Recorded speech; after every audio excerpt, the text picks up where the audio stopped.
Talking about journalists, we've got one viewer who's talking about journalists in other parts of the world. He says journalists have the shortest lifespan. He's talking about in Mexico, Russia, Iran, Venezuela, Colombia, journalists are targeted, and he says journalism is dying due to violence in other countries.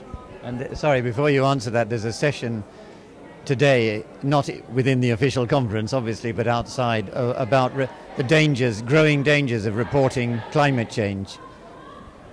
Well, that's a very serious issue, and I also just want to let people know in the background that that chant is climate justice as they clap. The issue of journalists being cracked down on. I just wanted to relate a funny little story. I come in every day, many times, and I'm trying to race through. We're doing the broadcast at 2 o'clock, and by the way, people can check it out at democracynow.org and oneworld.net and other places. But so I'm coming through security, and I know the game, right? You put out your computer and your phone, make sure to get through as fast as you can, separate it from everything else. So I make sure it's separate, and I run my stuff through. They're not making sure the computer isn't a gun or the phone, whatever.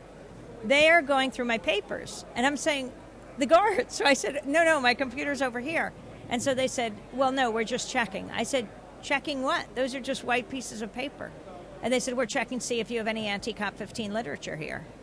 Any anti-COP15 literature? What exactly is anti-COP15 literature? And I asked the woman, I said, what are you looking for? And she's a guard. She's standing at the security gate. What exactly tells you if it's anti-COP15? She said, well, we're just looking. Now, I want to go back 2 weeks. I don't know if anyone here is Canadian, but I was going over the border to Canada on the U.S. Thanksgiving Day because, well, we were on a book tour with Breaking the Sound Barrier, and I was going to speak at the Vancouver Public Library, something really subversive to do, right? The Vancouver Public Library. We're doing a fundraiser for the 3 community radio stations there. We're at the border. I'm there with my editor, Dennis Moynihan, who's right here today, and another colleague. And we hand in our passports like anyone else, and they pull us aside, they flag us, they tell us to go in the facility, and then they call me up. They call me by my first name, Amy, come up to the counter. I go up, and they say, we need your notes. My notes on what? Your notes on your speech tonight. I said, my notes on what I'm going to say at the Vancouver Public Library? That's right, they said.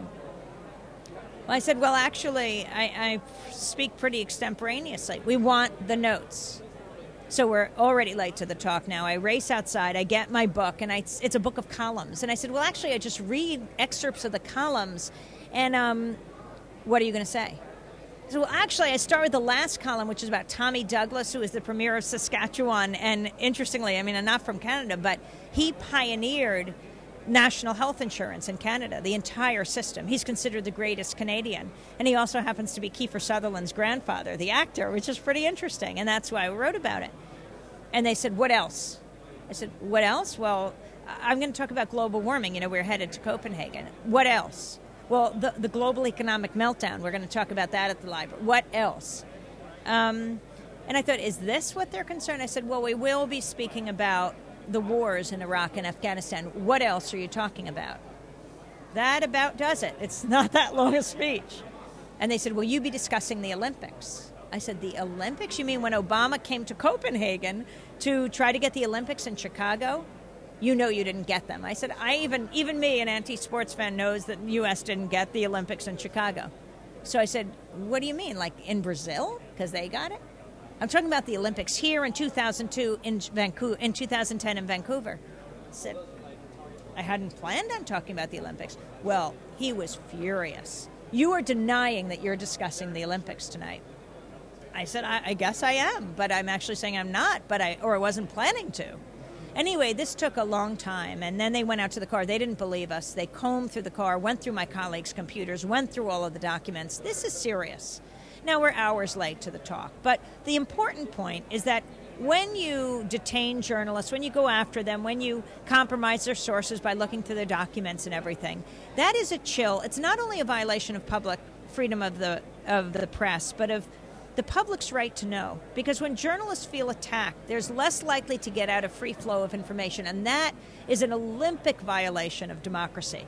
Now, that is nothing like what you're discussing, the actual threatening of the lives of journalists all over the world, and that is so deadly serious. It is a dangerous profession. You know, we're broadcasting from here in the Bella Center, and I was talking to the the Reuters guy in the truck who broadcasts out the show. And I said, oh, and we were talking about something, and he said, you know, this is going to go, it's solid as a rock. I said, as a rock? I don't think of it as very solid. He said, I said, a rock, not Iraq. So we started to talk about Iraq, right?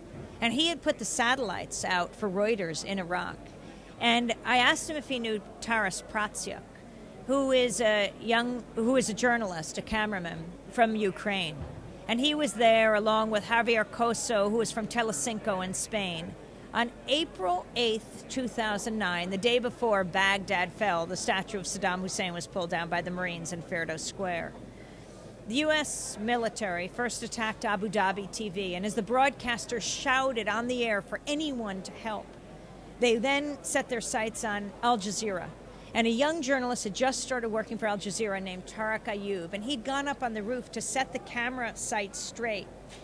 And he was strafed by the weapons, and he was killed. His wife, Dima Taboub, at his funeral cried, "Hate breeds hate. The U.S. says they're fighting terrorism. Who's engaged in terrorism now?" And then the U.S. military set their sights with a tank on the Palestine Hotel, where hundreds of unembedded journalists were reporting.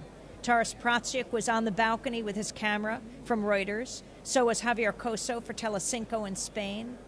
And the U.S. military strafed the hotel and killed both journalists and critically wounded others. Then you think of the Arab media workers and journalists who remain in Iraq and places like Afghanistan. They face the most serious repercussions. So many have been killed and many detained. You take someone like Sami al-Hajj.